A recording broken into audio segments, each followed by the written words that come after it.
Hello. Amen.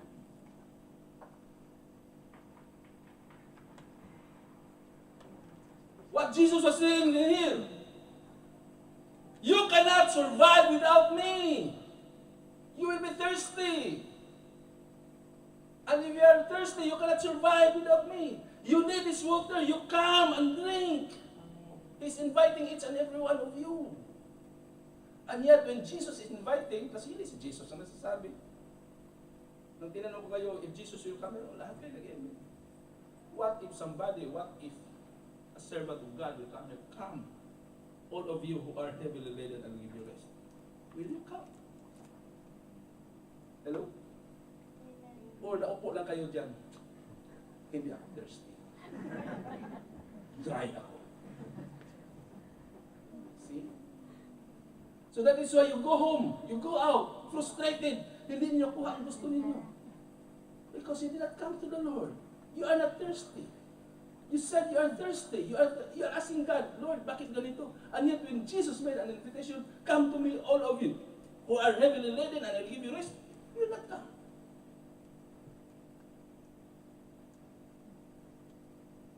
Palakpakan natin ang Panginoon.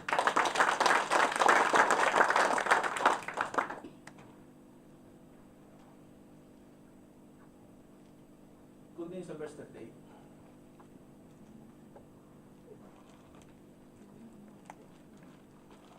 Whoever believes in me, as the scripture has said, streams of living water will flow from within him.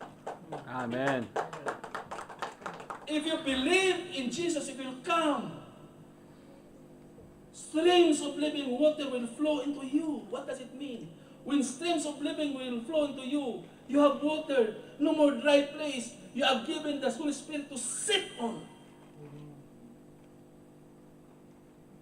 Those who believe in Jesus. When they believing, when he said, come, you are thirsty, come, get this water. Because anybody who believes in me, meaning believe in him, when he says, come, streams of living water will flow from within him, within you. Streams of living water. Meaning, there will be no more dry place in you. Meaning, you are allowing the Holy Spirit a place to sit in. You can come to the church and sit the whole day. But if you will not come to Jesus, you don't have that water. Pwede tayo mabuo tayo hanggang maghapon. Pwede tayo mag-discuss ng Word of God. But if you will not come to Jesus, you cannot have this water. And you will live in a dry place. Therefore, the enemy can walk through your dry place. Now, huwag kayo magtataka. Kung in spite of everything you have done, naupo kayo dyan, nakikinig kayo ng salita ng Diyos, nag-church kayo, nag-ibigay kayo,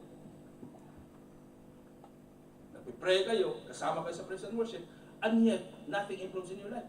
You have not come to Jesus. You have not believed in His words that those who are thirsty, come and have this water. Hello? Amen. You are allowing the enemy a dry place. So what are the requirements so that we can have this? You don't have to be rich. Ay, kaya kayo. You don't have to be rich. To be my girl. You don't have to be good looking like me. You don't have to be educated. And so on and so on.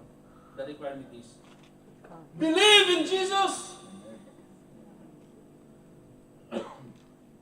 Walang ibang requirement. If you believe in Jesus, streams of living water will flow in you.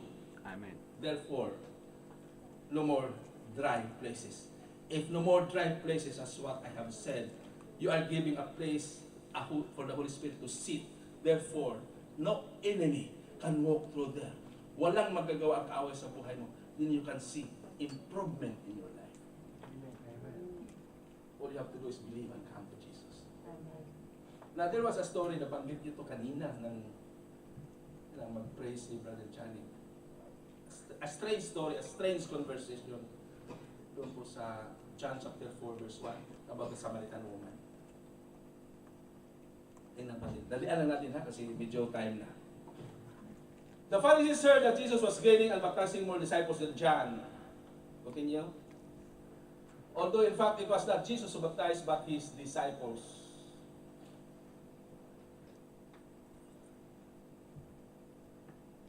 When the Lord learned of this, he left Judea and went back once more to Galilee. Continue, Brother Jack. Now he had to go through Samaria. Dumaan siya sa Samaria. So he came to a town in Samaria called Sychar, near the plot of ground Jacob had given to his son Joseph. Okay. Jacob's well was there. And Jesus, tired as he was from the journey, sat down by the well. It was about the 6th hour. Jacob's well was there. Anong naman sa well? Tubig. Tubig. Natural water. Here comes the spiritual water. Jesus. Going to the natural water and sit down in the well. Can you see the relationship between the spirit and water? Amen. Jesus tired as he was from the journey, sat down by the well. It was about the 6th hour. Continue. When a Samaritan woman came to draw water, Jesus said, "Here, will you give me a drink?" And Jesus said, "Nauuhaw ako, bigyan mo nga ako ng tubig." And the woman said, his disciples had gone into the town to buy food. So it was only Jesus, nag-iisa siya. The Samaritan woman said to him, "You are a Jew and I am a Samaritan woman. How can you ask me for a drink?" For Jews do not associate with Samaritans. Sir, ikaw ay isang Hudyo. Ako ay isang Samaritana. Why you are talking to me? We are not supposed to talk with each other.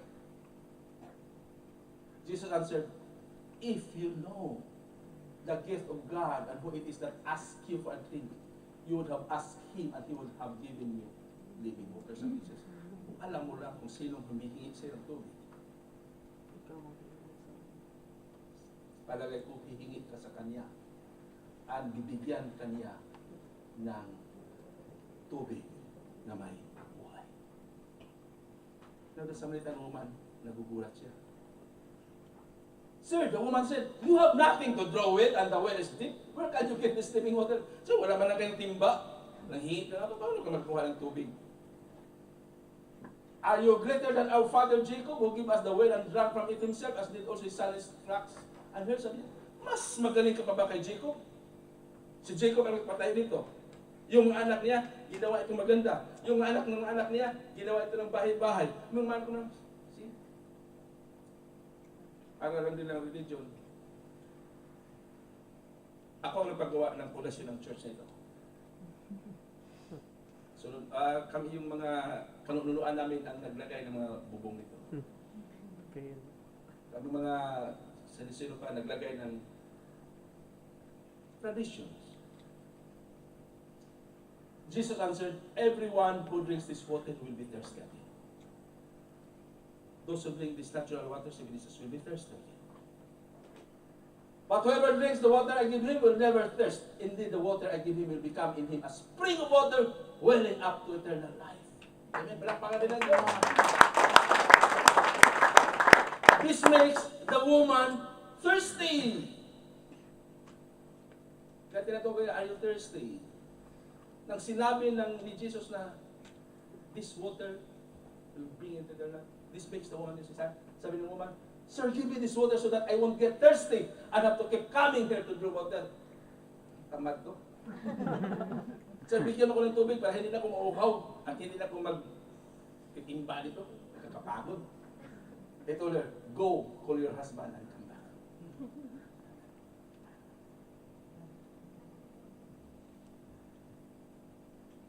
The Samaritan woman came to draw water. How about you? I was asking this one before. Do you come to church today to draw that water? Or you just want to show your new outfit? Sino may mga bagong dress ngayon? Kasi minsan sisimba lang tayo pag may ganda yung dress natin, mga bagong sapatos. Yeah? Or because you just want to pass the time, hindi pa kasi bukas ang city center ngayon eh. Simba mo na. Ang mga movie houses ngayon, close pa, kaya church mo na ako. Alas 12. Tamang-tama, matapos yung service, 1 o'clock. Bukas na. Bukas na yung May sale pa naman doon. Is that your purpose in coming? Do you want to draw water? Or do you just want to pass the time? Amen. John 4:24. John 4:24.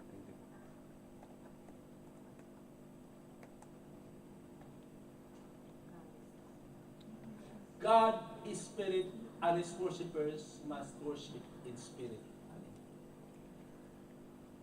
Now it is strange that Jesus first was talking about water, and then suddenly he diverted it into worship. Hindi kayo nagtataka doon? He was talking about water. Water, worship, worship, water.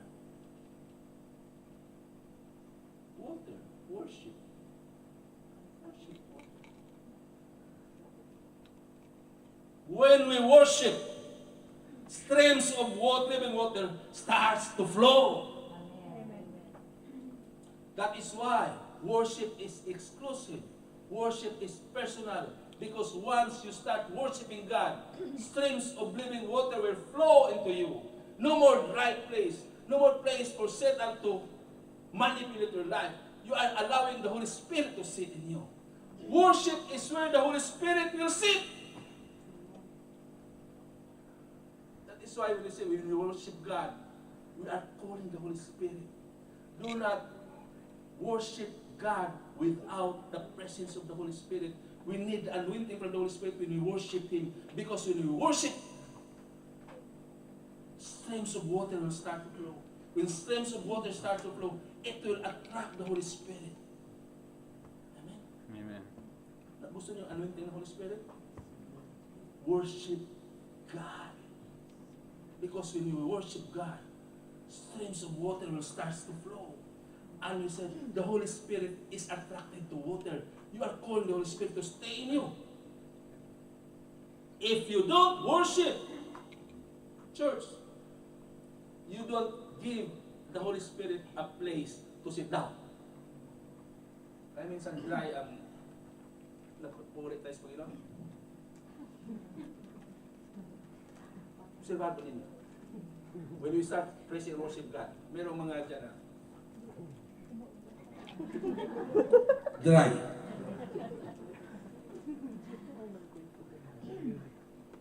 Hello? When you praise and worship God, praise and then worship Him. Huwag mong imayan kung anong your left, your right. All you have to do is an intimate relationship with God. Because when you worship God, you are letting the streams of water flow. You are inviting the Holy Spirit to sit on you. Then anointing will come. If all of us will be doing that, church, I will tell you, the presence of the Holy Spirit will come down. The presence of the Holy Spirit will come down. So I pray, next Friday, when we praise and worship God, worship Him in spirit and in truth. And will allow the Holy Spirit to saturate this place. Baka magugulat na kayo, pupunuin ng Panginoon ng usok ang lugar na ito. He have done it in the Old Testament. He will do it in the New Testament. My worship should give the Holy Spirit a place to sit. Holy Spirit is attracted to water, and water is worship. No wonder when Jesus was baptized in the river Jordan, He was in the river Jordan. Amen? When He came out from the river, the Holy Spirit came. Because the Holy Spirit was attracted to water and He stayed with Jesus.